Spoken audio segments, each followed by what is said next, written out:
One day as a teenager, I picked up Scott Peck's book, The Road Less Travelled.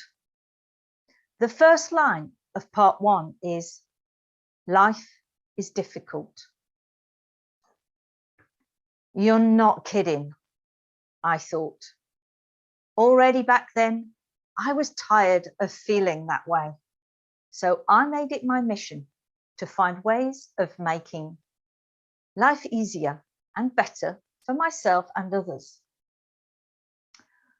Writing bigger goals, vision boards, affirmations, visualization, all felt like hard work and effort for minimal gain.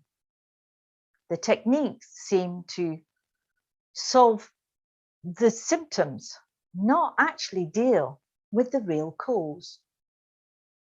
Have you ever wondered, like me, why, when it comes to you getting yourself on holiday, you can do all the actions required without necessarily the need for such detailed structure? So why is everything else in life not like that?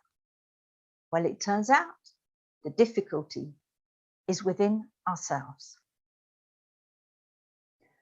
When our plans and actions are not congruent with who and how we are, then we go round in circles.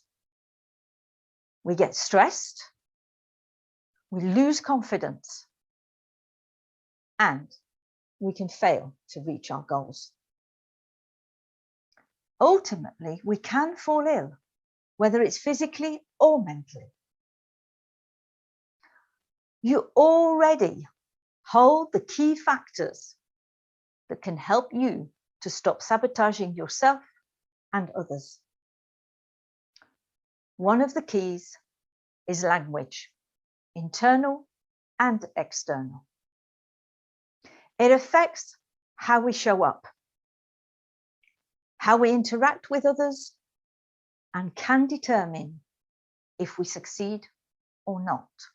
Are you curious and ready for a paradigm shift that can help you get better outcomes more easily? In that case, join me on the 2nd of June at 11 a.m. for a free 1-hour webinar. It will help you think and act differently. I'm looking forward to seeing you there.